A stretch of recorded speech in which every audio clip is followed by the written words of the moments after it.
All right, let's get started on this project. The first thing we're going to be doing is going to be creating the document and then importing and placing the images.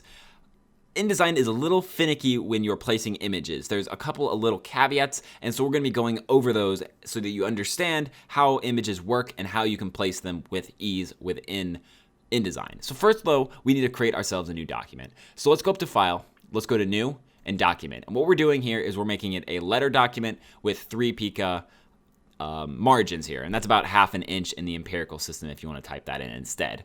Once you click OK, you'll see that a new document is created, and it is identical to this document except the fact that it doesn't have anything on it. Now, we could jump back and forth like this to check back and forth between them, see how we're doing, and to go look at what our guide document was. But in cases like this, what we can actually do is click on this and drag it out. And now you'll notice that right here, we actually have the document we're working on and then sort of the reference document over to the left. We can click on this one right here and zoom it out some using that Alt key and the mouse, or you can go and click the zoom button, hold the Alt key and click on it. And we can just zoom it out and zoom it in a little bit just to sort of fit it in the frame over here. And we might have to manipulate this frame as well. It might take a little bit of work, but we can do it to get it to fit. And then we can actually drag it right over here to the left if you have space, or to the right, or if you have a second screen, you can drag it onto the second screen to look at it over there.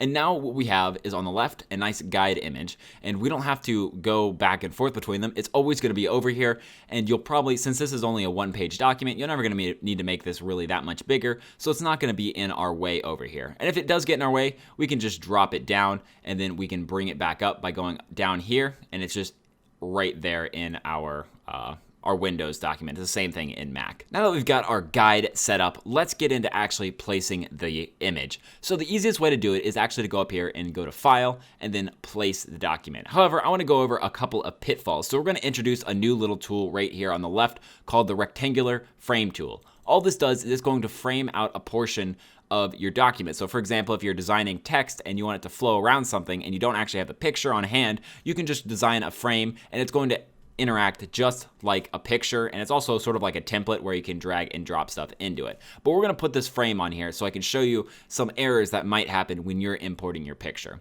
So the first error is if we have the frame selected. If we go up to File, Place, and then find our image and click Open, the images will be somewhere on your hard drive. Just find them and then click on it. Click Open. You'll notice that it drops it inside the frame, and we didn't actually want to drop it inside the frame. So what we can do is let's hit Control Z. Let's undo that. Then we can click off of it so nothing is selected. Now we can hit File, Place again, go back to House, click Open once more, and you'll see that it's loaded into the cursor, which means wherever I click, it's going to drop it. So if I drop it over here, it's going to create a photo over here. But if we accidentally go over a frame and drop it there, it's going to do the exact same thing. It's going to drop it into the frame. So we don't want that, so we need to be a little bit careful. If we Control Z, it'll be reloaded back onto our cursor. And so when you have a bunch of elements like this, a good habit is actually just to drop it off frame, off the view to the right here, and that way it doesn't go into some frame. You have a little bit more control over it. Now, if you've created a frame for it, then of course drop it into the frame. But if you're trying to, create this, on the fly, you're trying to move some stuff around, redo it in, real time here, then drop it off to the side so that we can manipulate it. Now, once it's over here, you'll notice that this is an absolutely massive image. The reason for that is a lot of photos nowadays are like 4K, 5K. It's just what they take at in a base sort of the CMOS sensors in the DSLRs nowadays. They just take really large photos. So you'll notice that this photo is like 8 times, 9 times larger than our document. So what we need to do is we need to resize this. So let's click on the bottom left or the bottom right here, and let's go ahead and bring this down. Now you'll notice that we can stretch it all over the place. We don't want to do that, so we can hit the Shift key and it'll lock the aspect ratio so that we'll never stretch it. All we're doing is reducing the size. So we drag it down to where we want and we click unclick, and you'll notice that something weird happened. It didn't actually resize the picture. The reason for that is that the frame is extremely important in InDesign. So important that the frame is separate from the image itself. What I mean by this is the frame right here. We just resized the frame and the frame alone. But the image is if we click on this little circle in the middle, it'll always allow us to touch and drag the image. The image is still just as large as it started because we didn't actually touch the image when we made it smaller. So we could take the image, and now that it's selected, it's always going to be this brown color. We could shrink it down like so, and then try to fit it in there. But that's a little bit tedious. That's a little tiresome. So let me teach you a little shortcut of how you can drag, drop in an image, and then resize it really, really quickly. Okay, so I need you to pay attention really closely here. There's going to be a couple of keys that you need to click here.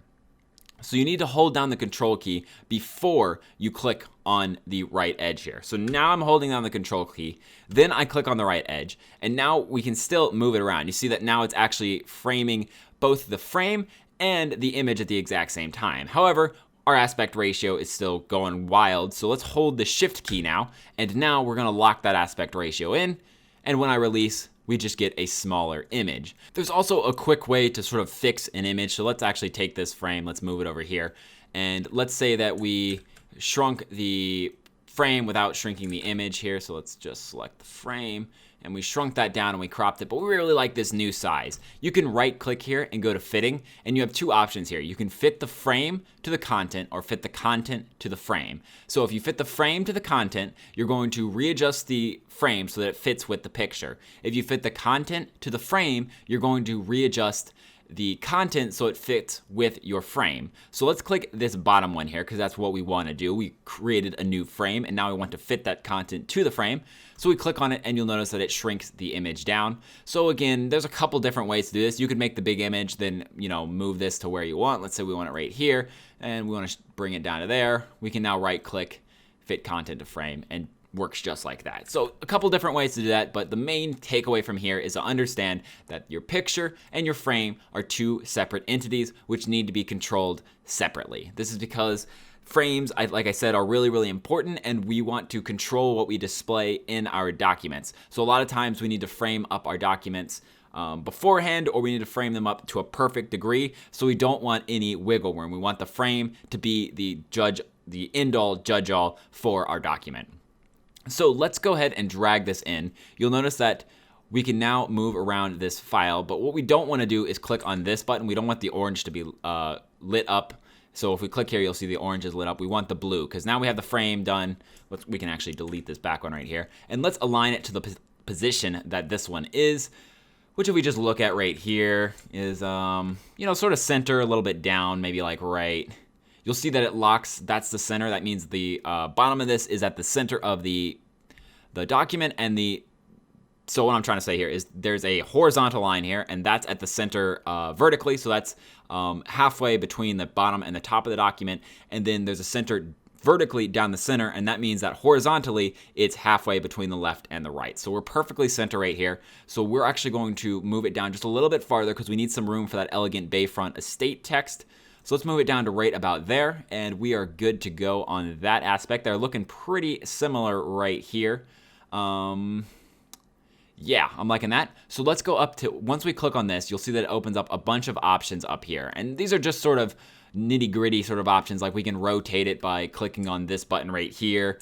You have rotate as well right here. These are 90-degree rotations. But let's just touch on one of these options, and that is to add a border to this really simply. Right down here is our stroke, so we can kind of choose what the border that we want is. And then over here we have our stroke color, and then we have how big we want the stroke to be. So let's go ahead and select a color. Let's make it black. We're going to click OK on that, and then let's make this, right here. Let's make this 3 pixels big. Click on here. Remember, always have your finger on that W key to jump back and forth. Yeah, that's looking pretty good right there. So now we got a little border on this going, and it might be a good idea to go over here and click the W key as well on this side so that we can kind of see what we are working with. And you notice that we kind of, they're looking pretty similar to one another, and we're actually gonna keep it on the preview mode over here because we don't need any of those frames. We're just looking at this like it's a picture and trying to recreate it. So now we have one more image to drag and drop in there, and that is our blueprints on the bottom right here. So we can do it actually a couple of ways. We've learned a couple of ways to do it.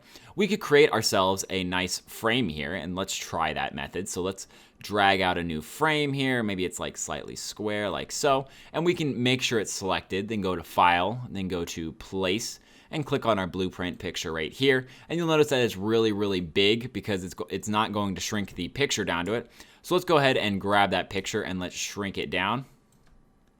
And let's make sure this is here and we can drag it into place like so. And yeah, it's actually looking pretty good right now. I think it just needs a slight adjustment downward. And then a refresh, and there we actually go. That's actually looking really good. So that's one way we could do it, actually, is to just create ourselves a frame and then work from that frame. Because sometimes we have the frame in mind of how we want the picture to be displayed on the document, and sometimes maybe we just want to kind of throw it in there, rearrange it until it looks good. So in this situation, we had a frame that we liked, so we created that frame, and now we can kind of adjust it just a little bit. Let's bring in this edge so it fits this one a little bit clearer. And overall, that's looking pretty good and pretty similar to this one. Of course, you can do it the other way that we learned earlier. You can go to File, Place, Blueprint, and then click like so. And then we could, hold down the Control, click, hold Shift, get it to somewhere, similar, and then trim down the edges of the frame so we get that square look on the left one. Whichever way you want to do it, fine by me. So let's go ahead and delete this one. To delete it, all you got to do is click on it and click the Delete key. And let's give this one a border like it has over here, which we learned is right up here. We're going to click the Up key 3 times, and you'll see that it creates the border that is very similar to this one. And maybe we should move this up a little. If you want to adjust something really small, you can use the arrow keys on your keyboard. You can hold Shift to make those bigger sort of jumps. And I'm actually going to try to make this in line with the right line instead of slightly over for this one. I think it maybe looks better that way.